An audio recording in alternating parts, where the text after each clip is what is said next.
Hello friends, welcome back to Cinelokam X.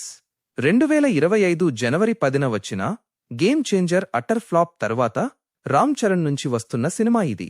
పైగా ఈ 2026 జనవరి నుంచి మే వరకు ఎన్నో పెద్ద సినిమాలు, మీడియం రేంజ్ సినిమాలు థియేటర్లలోకి వచ్చినా కేవలం ఒకట్రెండు బ్లాక్ బస్టర్స్ తప్ప మిగతావన్నీ ఫ్లాపులే అయ్యాయి. టాలీవుడ్ బాక్సాఫీస్ బాగా డల్లైపోయిన ఈ టైంలో ఆ లోటు తీర్చడానికి భారీ అంచనాలతో mega power star Ram Charan పెద్దీతో ఈరోజు థియేటర్లలోకి దిగిపోయాడు.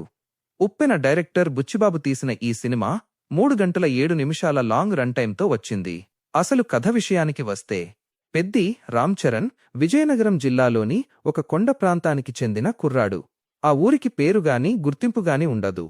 ఊరిలో అందరూ కూలీలే, కాని వీళ్లకి మాత్రం సగం కూలే ఇస్తారు. రవాణా సౌకర్యం కూడా లేని ఆ ఊరిని బాగుచేయడానికి అప్పలసూరి, జగపతిబాబు దశాబ్దాలుగా పోరాడుతుంటాడు. ఇలాంటి టైంలో క్రికెట్లో సూపర్ టాలెంట్ ఉన్న పెద్ది వల్ల ఆ ఊరికి కొంచెం పేరొస్తుంది. కాని డబ్బుల కోసమే ఆడే పెద్ది తనకు జరిగిన ఒక అవమానం వల్ల క్రికెట్ వదిలేసి కుస్తీ పడతాడు. అసలు పెద్ది ఆట మారడానికి రీజన్ ఏంటి? కుస్తీలో ఏం సాధించాడు? చివరికి తన ఊరి రాతను మార్చాడా లేదా అన్నదే ఈ సినిమా స్టోరీ. థియేటర్లో గూస్బంప్స్ తెప్పించేది ఖచ్చితంగా రామ్ చరణ్ యాక్టింగే. రంగస్థలంలో చిట్టిబాబు క్యారెక్టర్తో సరితూగే స్థాయిలో చరణ్ పీక్ పెర్ఫార్మెన్స్ ఇచ్చాడు. బాడీ ట్రాన్స్ఫర్మేషన్ కోసం పెట్టిన ఎఫర్ట్ స్క్రీన్ మీద క్లియర్గా కనిపిస్తుంది. 3 వేరే ఆటలు ఆడే క్రాస్ ఓవర్ అథ్లెట్గా చరణ్ అదరగొట్టాడు. ఫస్ట్ హాఫ్లో క్రికెట్ సీన్స్ హీరోకి మంచి ఎలివేషన్ ఇస్తాయి. ఇక ఇంటర్వెల్ దగ్గర జగపతిబాబు క్యారెక్టర్కి ఇచ్చే ఎమోషనల్ ట్విస్ట్కి థియేటర్లో ఆడియన్స్కి ఫుల్ కిక్ వస్తుంది. చివరి 40 నిమిషాలు ఎమోషనల్గా బాగా కనెక్ట్ అవుతాయి. ఇక మైనస్ల విషయానికి వస్తే, పేపర్ మీద స్టోరీ సూపర్గా ఉన్నా ఒక సూపర్ స్టార్ ఇమేజ్ కోసం కమర్షియల్ ఎలిమెంట్స్ ఇరికించడం వల్ల కొన్ని చోట్ల సింక్ మిస్ అయింది. ముఖ్యంగా జాన్వీ కపూర్ క్యారెక్టర్. ఆ క్యారెక్టర్ని ఓవర్ గ్లామరస్గా చూపించారు. ఒక సీన్లో విలన్ గ్యాంగ్ హీరోయిన్ని అవమానించే ప్రయత్నం చేసినా సరే, అప్పటిదాకా చేసిన గ్లామర్ షో వల్ల ఆ క్యారెక్టర్ మీద ఎమోషన్ వర్కౌట్ అవ్వదు. సెకండ్ హాఫ్లో సడన్గా వచ్చే ఐటెం సాంగ్ కూడా సినిమాని పక్కదారి పట్టిస్తుంది. శివరాజ్ కుమార్, దివ్యేందు, రావు రమేష్ లాంటి టాలెంటెడ్ యాక్టర్స్ని సరిగ్గా వాడుకోలేదు. ఆ ఊరి కల్చరు, జాగ్రఫీని ఇంకా డీటెయిల్గా చూపించుంటే ఎమోషన్స్ ఇంకా బాగా పండేవి. సినిమా రేంజ్కి తగ్గట్టు సీజీ వర్క్ లేకపోవడం కొంచెం మైనస్.